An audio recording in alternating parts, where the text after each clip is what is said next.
Good afternoon. My name is Laprit Kaur, and today my topic is infertility. So, I'll be telling you about the infertility. What is the meaning of the infertility? Infertility, it is defined as a failure to conceive within 1 or more years of regular unprotected intercourse. Then we have subfertility, refers to the state in which a couple has tried unsuccessfully to have a child for a year or more. The term subfertile means less than a regular couple.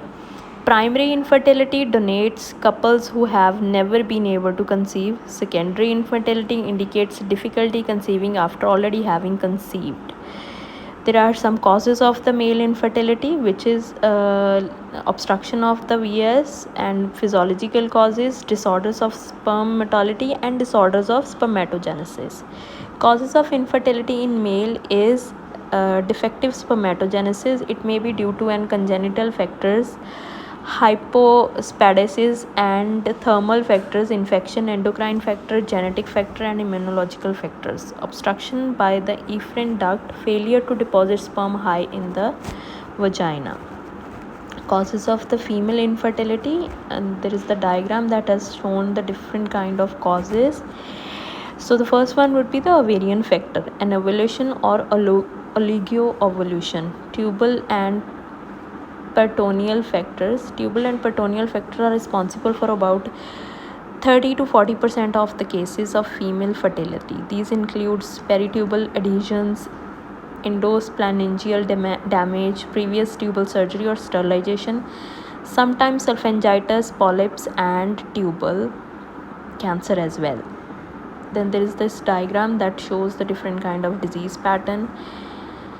Uterine factors are uterine hyperplasia, inadequate secretory endometrium, fibroids, endometritis, and congenital malformation. Vaginal factors include atresia, septum, narrow enterotitis.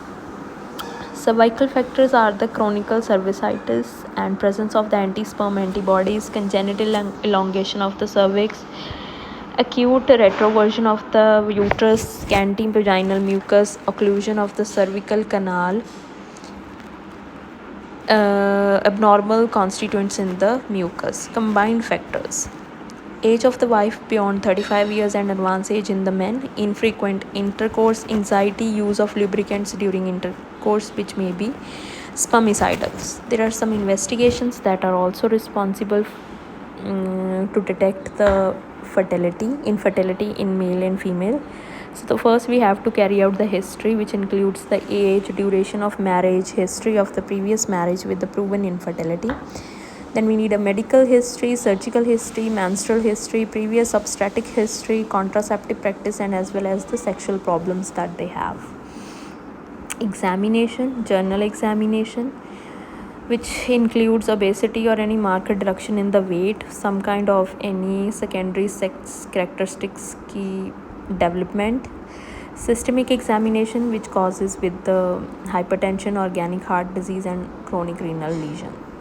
Gynecological examination, which we also look for the adequacy of the hymenal opening, evidence of vaginal infection, any elongation of the cervix, and size and mobility of the presence of adnexal mass and nodules in the pouch of Douglas. Then we have the speculum examination, for which we do for the cervical discharge, which if is present needs to be tested for the infection. Diagnostic evaluation includes the menstrual history. We also done some basal body temperature as well. Maintenance of the basal body temperature chart helps in determining ovulation and timing of the postcoital test and cervical mucus. We also do a cervical mucus study in which there is any alteration in the cervical mucus due to effect of the estrogen and progesterone, disappearance of fern pattern of the mucus beyond 22nd day of cycle. Progesterone causes dissolution of the sodium crystal. Then we also do hormone estimation, serum progesterone, serum LH, serum estradiol, and also urinary LH. Endometrial biopsy is also done. We also go through some sonography, in which we measure the Graafian follicle just prior to the ovulation. Laparoscopy is also helpful in visualization of fetus corpus luteum or detection of any ovum from the aspirated peritoneal fluid to the pouch of the Douglas. Then we do the sulfangiography. In this test, instead of air or carbon dioxide, dye is introduced transcervically. The test is done in the postmenstrual phase, 2 days after the stoppage of the menstruation. Then we have sonosulfangiography. This test involves a slow ejection of the physiological saline into the uterine cavity using a pediatric Foley's catheter. There are some tests that I have mentioned that is important to rule out the infertility in female, and as well as some of are important in the male as well.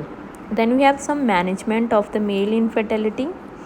The treatment of the male partners indicate there are some general cares that he can do: reduction of the weight, avoidance of the alcohol and heavy smoking, avoidance of the tight undergarments. Avoid medication that interfere with the spermatogenesis, such as cytotoxic drugs, nitrofurantoins, metadine, anticonvulsant, and antidepressants. Medication to treat specific causes, HCG and HMG for hypogonadisms. Special treatments for causes identified, such as intrauterine insemination, in vitro fertilization, which is very popular, intracystoplasmic sperm injections, and artificial insemination with the donor sperm. Surgical treatment in women whose testicle biopsy shows normal spermatogenesis and obstruction is suspected. Vasoimpactectomy is done. Management of the female fertility.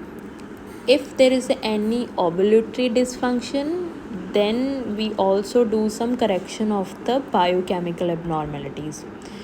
Metformin for the hyperinsulinemia, dexamethasone for androgen excess, and we also go through some kind of surgeries as well, like laparoscopic ovarian drilling or laparoscopic vaporization for polycystic ovarian syndrome.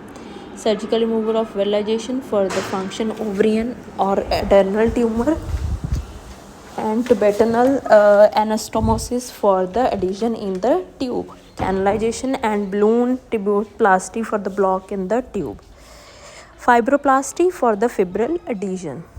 Some of the treatments are very advanced, that is not done as such in the regular healthcare centers, but the baseline